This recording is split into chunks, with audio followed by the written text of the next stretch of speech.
Good morning, my name is Paul Oommen and I'm coming to you live from the News Minute as part of our initiative called as TNM News in a Nutshell. We'll be bringing you the latest from the south of India in around 5 minutes time.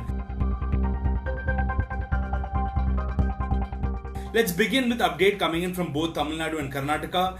Former IPS officer Annamalai Kuppaswamy is formally joining the Bharatiya Janata Party. At 1 p.m.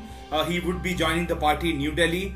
This would end months of speculation about the IPS officer's political plunge. In fact, in Karnataka, he was in the Karnataka cadre and he was known as the Singham of the Karnataka cadre. In 2019 May, he resigned from his position, and he's speaking to the News Minute. He said, I feel that I'm a natural fit in the BJP and that the ideology aligns with the larger vision of the party. So interesting points to be noted there. In fact, he happened to say, speaking about Dravidian parties, he said today the ideology of the leaders today are not in line with the original mission of bringing about change. And he was speaking about ideals of Annadurai, Periyar and MGR, and he said the ideals of today's leaders are different from the leaders of yesterday. So that's an important update. 1 p.m. in Delhi, he will be joining the BJP. Now, another update coming in from Tamil Nadu, the Madras High Court has expressed concerns about the suicides among students. This is a pan-India problem. We're seeing a lot of suicides among students,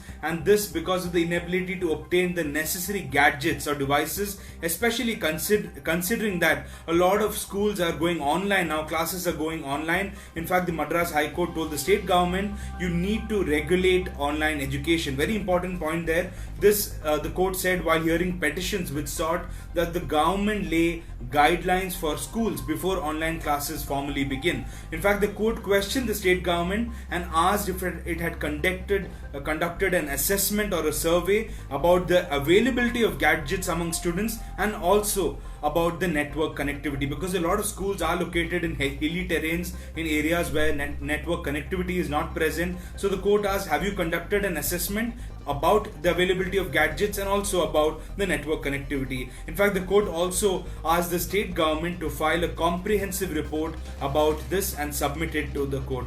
Moving on to Kerala, we saw a long assembly session yesterday, and perhaps for the first time in the history of Kerala Assembly, we saw the CM speak for almost 3 hours and 45 minutes. After that, no confidence motion was brought into motion, against the Pinarayi Vijayan government. In fact, late last night, the voting happened. 87 MLAs actually opposed it and 40 were in support. It's a total of 140 members in the House. It was a marathon discussion, about 9 hours it lasted, and in fact 2 members of the Kerala Congress Jose K. Mani faction abstained from voting. The Kerala Congress is an ally of the UDF, and also BJP's lone member O. Rajagopal also abstained from voting. So interesting developments there.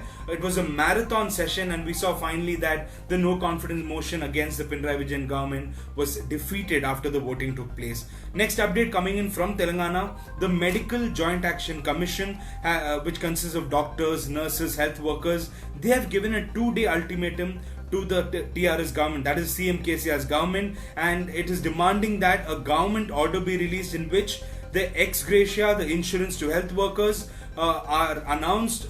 This is especially for those who are tackling the pandemic. We've been seeing several people on the line of duty, especially frontline COVID warriors from the medical fraternity, succumbing to the virus. The recent one was the deputy DMHO from Bhadradri Kottagudam, Dr. G. Naresh. In fact, his death had shocked the medical fraternity in the state, and they are demanding that 1 crore be released and released as ex gratia. A lot of organizations have been asking about this, and now even the Medical Joint Action Commission has said, we are giving you 2 days time. It's an ultimatum, after which we will have to decide about what the further course of action will be. But we are demanding that ex gratia as well as insurance to health workers who are tackling the pandemic be announced by the Telangana government. So that brings us to the end of this bulletin. Every morning and evening, morning 10:30, evening 6:30, we will be coming to you live, bringing you the latest in less than 5 minutes from the south of India. When it's news from the south, you know your search ends at the News Minute. This is Paul Oommen signing off. Have a great day ahead.